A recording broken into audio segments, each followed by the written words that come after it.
estamos num lugar assim, rodeados de água, é difícil imaginar que esse seja um recurso finito. Mas o que a escassez de água em várias regiões do Brasil nos mostra é que é preciso tomar medidas sérias para que o país com a maior reserva de água doce do mundo não sofra ainda mais com a seca. Preservar os rios é um dos passos principais. Aqui em Goiás, o Rio Meia Ponte é uma das maiores fontes de água doce e serve cerca de 50% da população. Mas é nele também que é jogada a maior parte do esgoto das cidades.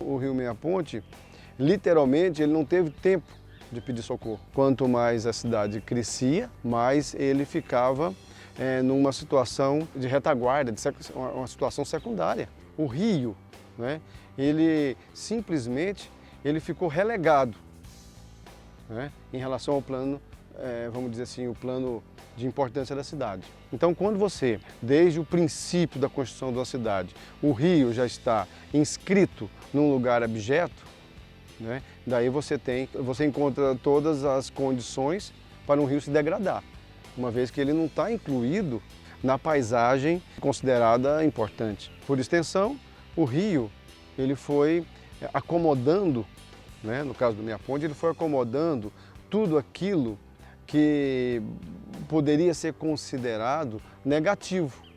Para melhorar o estado de conservação do Rio Meia Ponte, existe uma iniciativa da Universidade Federal de Goiás, em parceria com o Governo Municipal de Goiânia e o Governo Estadual, que vai investir mais de 3 milhões de reais no projeto de despoluição do Rio Meia Ponte. O projeto Meia Ponte, encabeçado pela Universidade Federal de Goiás, ele tem como principal objetivo, primeiro, o diagnóstico da atual situação dessa bacia hidrográfica. Hoje nós sabemos, através dos canais de televisão, que o Rio Meia Ponte apresenta vários graus de poluição. Mas ninguém sabe precisar especificamente o que, o quanto e quão comprometido está esse recurso hídrico para as gerações futuras. O professor Leandro destaca que, sem esse esforço, as consequências podem ser desastrosas para o Estado. O Rio Meia Ponte, se ele não for tratado, né, ele trará consequências bastante prejudiciais à população.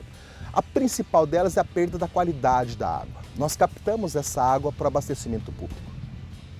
Então a qualidade da água vai piorar cada vez mais. Os custos do processo de tratamento, né, desta água vão se tornar cada vez mais caros. A quantidade de água vai começar a diminuir drasticamente. Por quê? Porque com a profundidade do rio diminuindo por conta do assoreamento, a penetração do sol faz com que a evaporação ocorra de uma forma mais intensa. Então nós vamos ter uma diminuição da quantidade de água e da qualidade de água. Isso vai ter um reflexo muito drástico no bolso das pessoas. Tem plena convicção de que nós podemos voltar a nadar nesse rio. O Meia Ponte era um rio limpo, um rio que não tinha poluição, não tinha nada, né? E o pessoal saía do centro de Goiânia para vir tomar banho aqui, fazer piquenique.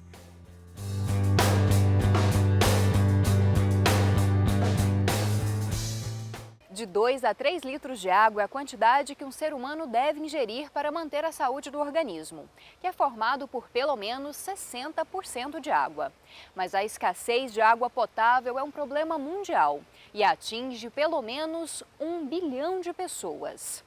A maior parte da população do Timor-Leste, país que foi colônia portuguesa até 1975 e que viveu em guerra com a Indonésia por anos, não tem acesso à água potável. Pensando em reduzir o problema, a Universidade Federal de Goiás desenvolve um projeto em parceria com o governo do país asiático e criou um potente filtro de água, feito a partir de uma coisa que seria jogada fora, a borra de café.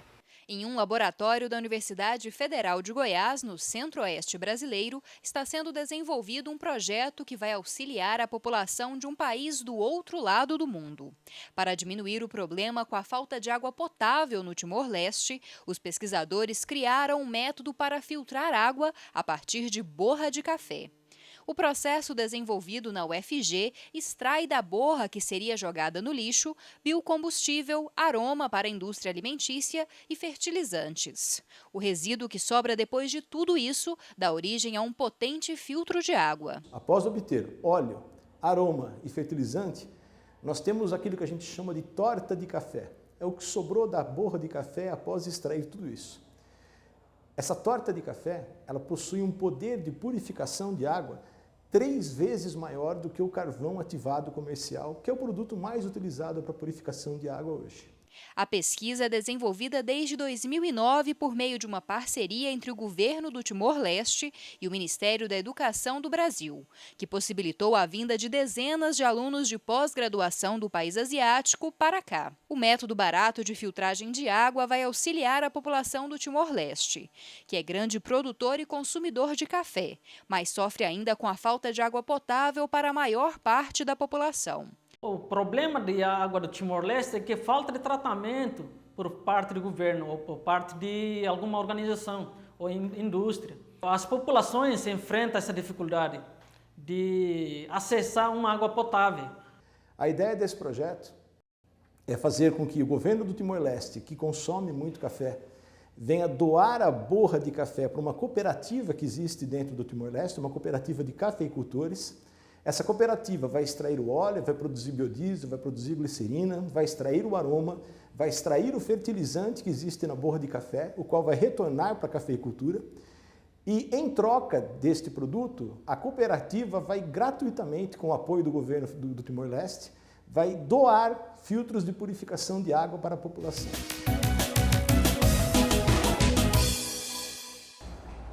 A gente vem desenvolvendo um sistema de aproveitamento de água de chuva, onde são instalados equipamentos para captação, descaixa da primeira água de chuva, que é uma água de má qualidade, e armazenamento dessa água, e posteriormente um tratamento simplificado para possibilitar o uso dessa água em usos alternativos que não necessitem água potável, né, para que o usuário tenha uma segurança e também proporcione durabilidade dos materiais sanitários, como torneiras, bacias sanitárias, lavatórios, sem que haja mancha ou contaminação do próprio usuário.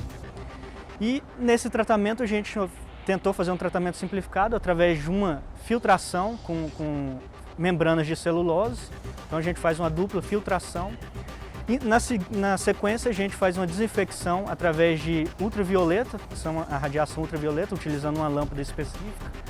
E tem uma segunda opção que a gente faz a cloração para promover o não crescimento das bactérias nessa água de chuva. Com isso a gente vem conseguindo uma água de boa qualidade que, pelos padrões que a gente analisou, chegaria bem próximo da água potável.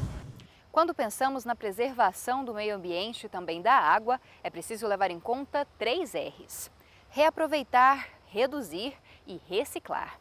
Pensando em reduzir ou até mesmo acabar com o desperdício de água nos lava-jatos, muitos empresários têm investido na lavagem de carros a seco.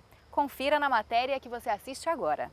A lavagem de veículos a seco é uma alternativa sustentável, que mantém a limpeza dos carros e economiza cerca de 300 litros de água por carro lavado. Consiste em nós trabalharmos com limpeza e conservação automotiva sem adição de água. Então todos os nossos serviços não é usado água, preservando mais o meio ambiente, que é o nosso foco também. É um produto que ele é aplicado na pintura do veículo, então ele fragmenta a sujeira.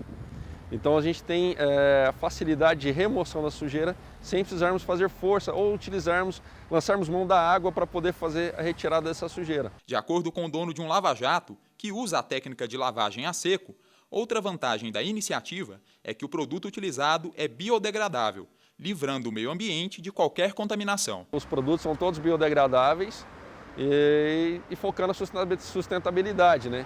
Que é o trabalho com pessoas, preservação do meio ambiente e lucro para o empresário. Primeiro, que eu preservo o meio ambiente em não utilizar água e não gerar dejetos para o meio ambiente. E a gente tem acompanhado nos últimos tempos várias reportagens sobre a redução do volume de água no mundo. E isso é muito importante. Então hoje, no meu trabalho especificamente, com o meu cliente, é trazer para ele essas informações, fazendo com que ele crie a consciência de preservação ambiental também, não só lavando o carro comigo, mas também dentro da sua residência, que é muito importante. Que se ele não começar de dentro para fora, fica difícil. O Viver Ciência de hoje, dedicado ao Dia da Água, chega ao fim, esperando que nos próximos anos a gente tenha mais o que comemorar. Até a próxima!